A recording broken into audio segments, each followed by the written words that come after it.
Issu d'une famille extrêmement pauvre, j'ai été très vite familiarisée avec la souffrance.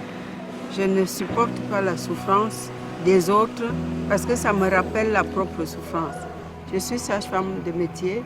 Pourquoi je suis arrivée à l'orphelinat? C'est parce que suite à un décès d'un enfant, parce qu'il n'y avait pas de structure, l'enfant est mort. Je n'arrive pas à expliquer par des mots ce que ça a provoqué dans ma tête, mais à la suite de ça, j'ai décidé d'abandonner mon travail pour m'occuper des enfants parce que je me disais que si celui-là est mort, il ne faut pas que d'autres suivent le même destin.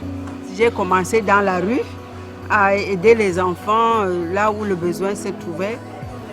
Main dans la main parce que je dis cette action demande tout le monde. Et chacun de nous peut faire quelque chose dans cette situation si on se donnait seulement la main.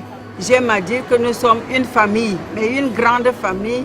Les activités de main dans la main sont d'abord l'accueil, l'encadrement, la scolarisation, les soins de santé, le suivi moral et psychologique des enfants, puis la formation et la réinsertion sociale. Les enfants nous arrivent dans une situation d'extrême détresse. Il faut agir vite.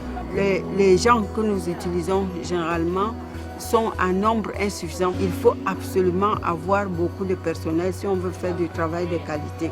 Et ensuite, effectivement, je vous dis qu'on a des difficultés pour retrouver de l'argent.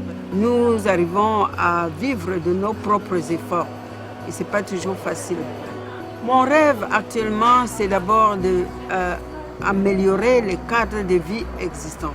Ensuite, nous voulons créer, renforcer les capacités de protection et d'encadrement des enfants. Et je voudrais créer un centre d'écoute où l'enfant est capable, quel que soit l'endroit qu'il se trouve, de faire appel à nous pour qu'on vole rapidement à son secours. Ma plus grande fierté, c'est d'avoir sauvé de multiples vies. Parce que la plupart des enfants qui nous ont été adressés étaient des enfants en situation d'extrême détresse où la vie était en danger. Ça fait des fiertés qu'on n'oublie pas. Ni le temps, ni les hommes ne peuvent vous arracher de pareilles joies.